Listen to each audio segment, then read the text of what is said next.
17 मई से अधिक मास आरंभ हो गया है। शास्त्रों से जानते हैं इस महीने में क्या करे क्या ना करे। नमः शिवाय, हर हर महादेव। दोस्तों, हमारे हिंदू धर्म में अधिक मास का विशेष महत्व है। शास्त्रों में इसकी महिमा अत्यंत महान बताई गई है। इसे पुरुषोत्तम मास भी कहा गया है क्योंकि भगवान श्री कृष्ण ने संभया इसे अपना नाम प्रदान किया है। शास्त्रों के अनुसार कहे तो जिस महीने में सूर्य का राशि परिवर्तन नहीं होता अर्थात कोई संक्रांति नहीं पड़ती, वह अधिक मास कहलाता है।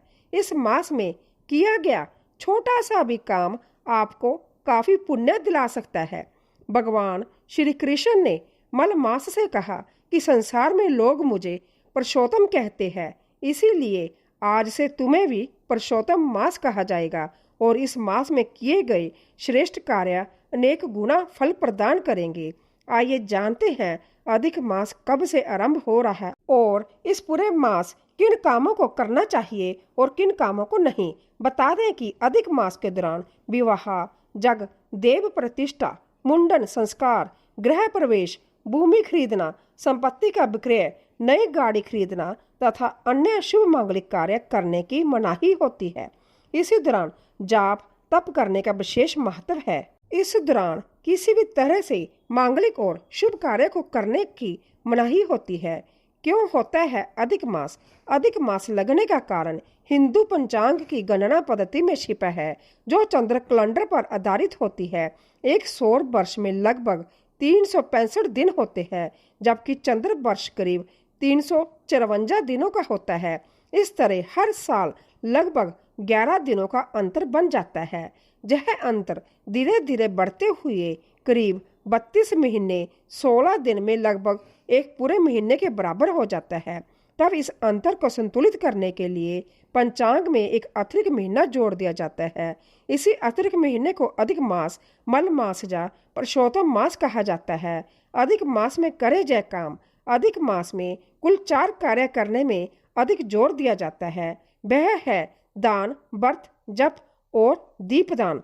शास्त्रों के अनुसार इस मास में यह करने से करोड़ों गुना फल प्राप्त होता है। इसीलिए अपनी योग्यता के अनुसार अन्नदान, वस्त्रदान, सेवा सहित अन्य शुभ कार्यों में धन को खर्च करें। इससे आपका यश बढ़ेगा और सुख समृद्धि की प्राप्ति हो सकती है। अधिक मास के दौरान दीपदान करना काफी शुभ माना जाता है। मान्यता है कि इस दिन मास दीपदान करने से जीवन का अज्ञान दूर होता है और ज्ञान का प्रकाश प्राप्त होता है। इसके साथ ही जीवन में सकारात्मक ऊर्जा की बढ़ोतरी हो सकती है। इसीलिए अधिक मास के दौरान सुबह या फिर शाम के समय मंदिर में जाकर दीपदान अवश्य करें। अगर आप मंदिर नहीं जा सकते तो घर पर ही तुलसी या बेल पत्र के समक्ष दीपक जलाएं। इससे शुभ माना जाता है। मल मास के दौरान कथाओं को सुनना या फिर उनका पाठ करना लाभकारी माना जाता है। इसलिए इस माह श्रीमद् भागवत, भगवत गीता, शिव पुराण, गणेश पुराण या फिर अन्य पवित्र ग्रंथों का पाठ और श्रवण कर सकते हैं। इससे आपके सभी पापों का नाश हो सकता है। अधिक मास के दौरान मंदिर अवश्य जाना चाहिए। इससे शुभ फलों की प्राप्ति हो सकती है। इस मास में किया गया हर शुभ कार्य अधिक फल देता है। साल भर की साधना और अधिक मास की साधना में विशेष अंतर बताया गया है। अधिक मास में जप, तप, स्तुति मंत्र आदि का जाप करना लाभकारी माना जाता है। मान्यता है कि जो व्यक्ति रोजाना एक माला जप करता है उसे इस समय अधिक जप करने का प्रयास करना चाहिए। स्तुति पाठ, शिव भक्ति, गीता पाठ, भागवत श्रवण और भगवान के नाम का स्मरण इस मास में अत्यंत पुण्यदायी माना गया है। अधिक मास अर्थात पुरुषोत्तम मास के दौरान न करें जे काम। अधिक मास के दौरान कुछ चीजों को करने की मनाही होती है। आइए जानते हैं इस दौरान किन कामों को करने से बचना चाहिए। मल मास के दौरान विवाह या फिर अन्य मांगलिक कार्य करने की मनाही होती है। अधिक मास के दौरान गृह प्रवेश या फिर नए घर का निर्माण प्रारंभ करने से बचना चाहिए। अधिक मास के दौरान भूमि, मकान या नई संपत्ति खरीदने से लेकर नई गाड़ी खरीदने से बचना चाहिए। अधिक मास के दौरान ऐसे तीर्थ स्थान में नहीं जाना चाहिए जहां पर आप पहली बार जा रहे हो। किसी नए व्रत जाने, एकादशी, प्रदोष व्रत या कोई अन्य व्रत का आरंभ अधिक मास में नहीं करना चाहिए। अगर आप कोई व्रत रखे हैं तो उसका अध्यापन अधिक मास के दौरान नहीं करना चाहिए। इसे शुभ नहीं माना जाता। नया व्यवसाय या शुभ कार्य आरंभ अधिक मास के दौरान बिल्कुल भी नहीं करना चाहिए। पुरुषोत्तम मास भगवान विष्णु को समर्पित है। ऐसे में इस महीने भगवान विष्णु के सच्चे मन से पूजा अर्चना करें। इस दौरान ओम नमो भगवते वासुदेवाय नमः मंत्र का जप रोजाना करें। इस महीने विष्णु सहस्त्र नाम या विष्णु चालीसा का पाठ करें।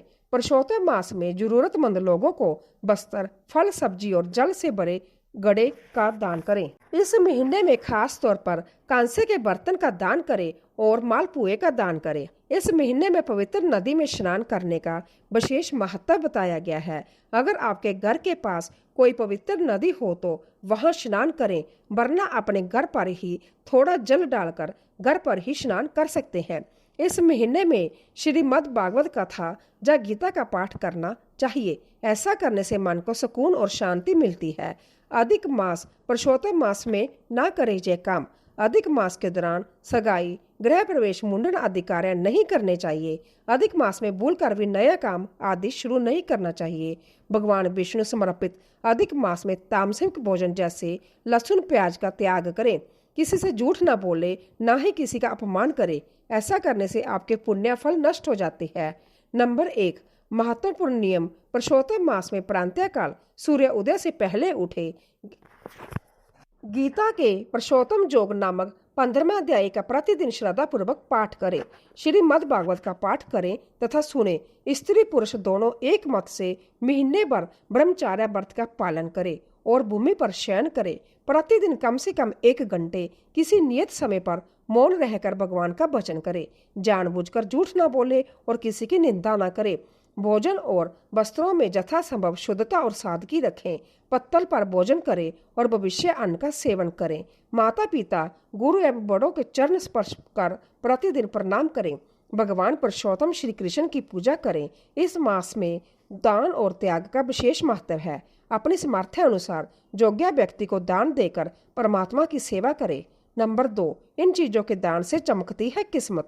मालपुआ का दान। अधिक मास में कांसे के बर्तन में 33 मालपुए रख कर दान करना सबसे शुभ माना गया है। यह दान परिवार में सुख समृद्धि लाता है और संतान से जुड़ी मुश्किलों को दूर करता है।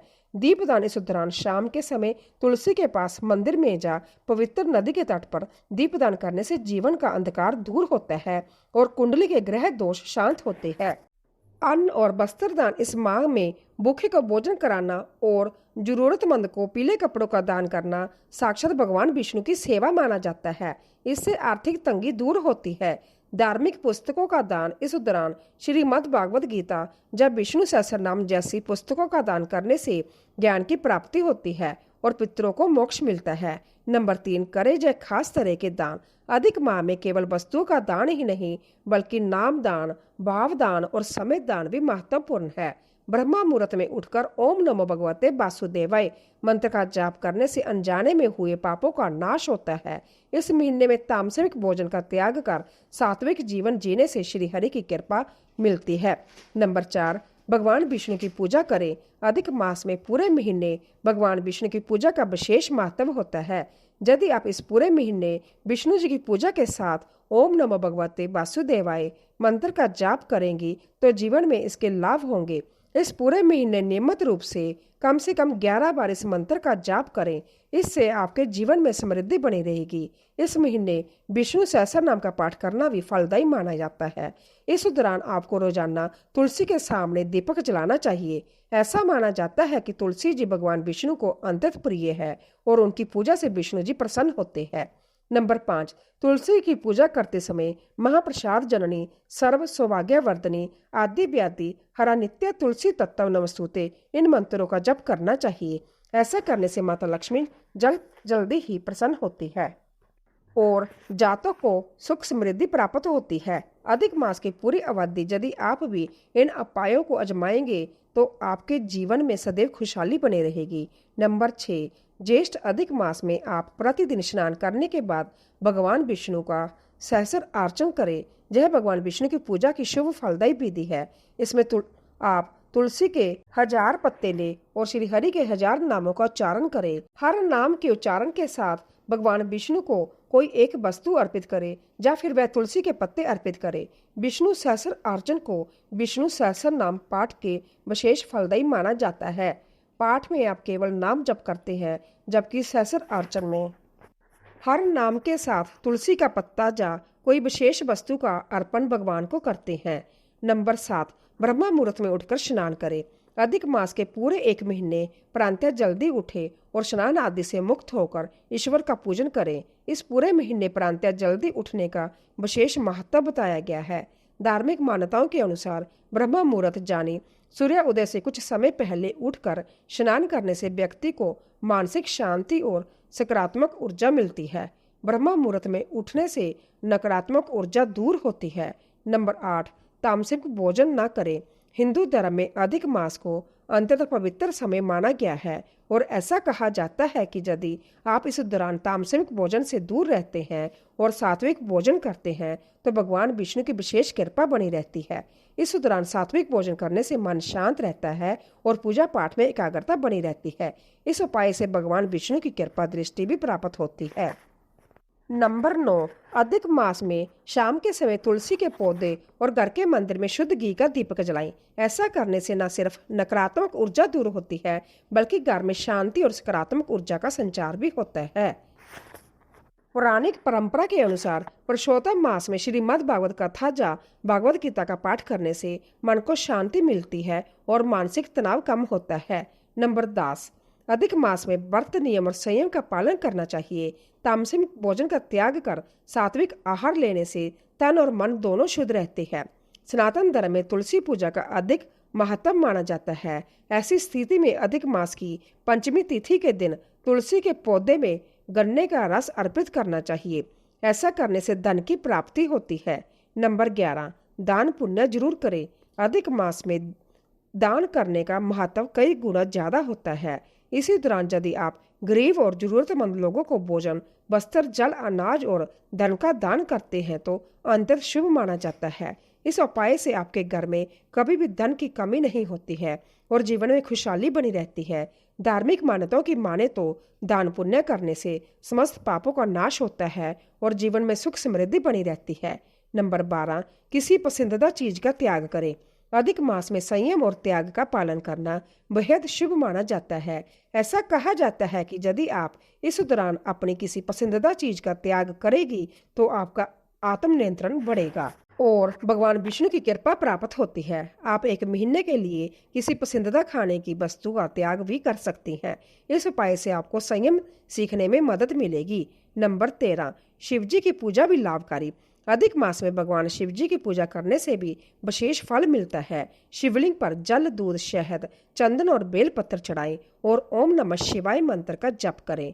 नंबर 14, बाल गोपाल और हनुमान जी की आराधना।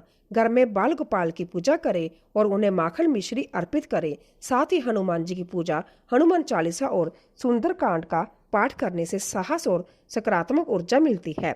मान्यता के अनुसार पुरुषोत्तम मास भगवान विष्णु और उनके अवतार श्री कृष्ण की उपासना के लिए सर्वश्रेष्ठ है। इस पवित्र मास में ओम नमो भगवते वासुदेवाय मंत्र का जाप और विष्णु सहस्रनाम का पाठ करने से जीवन में सुख समृद्धि का संचार होता है।